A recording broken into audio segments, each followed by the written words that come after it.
Isang malungkot na yugto ang pinagdaraanan ngayon ng It's Showtime host at aktor na si Jong Hilario matapos pumanaw ang kanyang minamahal na alagang aso na si Paris sa edad na 15. Sa pamamagitan ng isang emosyonal na post sa social media, ipinahayag ni Jong ang kanyang pasasalamat at pamamaalam kay Paris. Si Paris ay naging source ng happiness, comfort, at companionship kay Jong at sa kanyang pamilya. Maraming salamat sa pagmamahal at pagsama sa amin ng 15 years, Paris. No more pain. We will miss you my baby. Run free. I love you so much. #PeresTispian. Binahagi rin ng kanyang partner at pamilya ang kanilang mga huling mensahe para kay Paris na naging bahagi ng kanilang buhay sa loob ng mahigit isang dekada.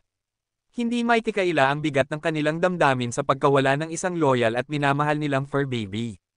Sa loob ng 15 taon, hindi lang basta alagang aso si Paris para kay Jong at sa kanyang pamilya, isa itong mahalagang miyembro ng kanilang tahanan. Mula sa masasayang sandali hanggang sa pagsubok sa buhay, laging nandyan si Paris bilang isang tapat na kasama. Ang relasyon ni Jong at Maya sa kanilang alagang si Paris ay hindi nalalayo sa pagiging magulang sa isang anak. Ang mga alagang hayop, lalo na ang mga aso, ay nagbibigay ng walang kapantay na pagmamahal at kasiyahan sa kanilang mga may-ari. Sa pagkawala ni Paris, ipinakita ni Jong Hilario at ng kanyang pamilya kung gaano kalalim ang pagmamahal nila sa kanilang alaga. Hindi lang isang aso si Paris, siya ay isang tunay na pamilya, isang kaibigan, at isang hindi malilimutang bahagi ng kanilang buhay. Isang malungkot na yugto ang pinagdaraanan ngayon ng It's Showtime host at aktor na si Jong Hilario matapos pumanaw ang kanyang minamahal na alagang aso na si Paris sa edad na 15. Sa pamamagitan ng isang emosyonal na post sa social media, ipinahayag ni Jong ang kanyang pasasalamat at pamamaalam kay Paris. Si Paris ay naging source ng happiness, comfort, at companionship kay Jong at sa kanyang pamilya.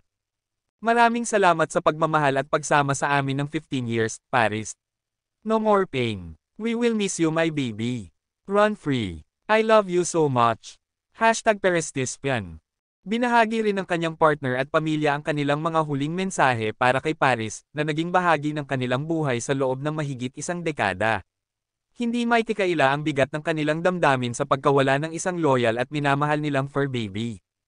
Sa loob ng 15 taon, hindi lang basta alagang aso si Paris para kay Jong at sa kanyang pamilya, isa itong mahalagang miyembro ng kanilang tahanan. Mula sa masasayang sandali hanggang sa pagsubok sa buhay, laging nandyan si Paris bilang isang tapat na kasama. Ang relasyon ni Jong at Maya sa kanilang alagang si Paris ay hindi nalalayo sa pagiging magulang sa isang anak. Ang mga alagang hayop, lalo na ang mga aso, ay nagbibigay ng walang kapantay na pagmamahal at kasiyahan sa kanilang mga may-ari. Sa pagkawala ni Paris, ipinakita ni Jong Hilario at ng kanyang pamilya kung gaano kalalim ang pagmamahal nila sa kanilang alaga. Hindi lang isang aso si Paris, siya ay isang tunay na pamilya, isang kaibigan, at isang hindi malilimutang bahagi ng kanilang buhay.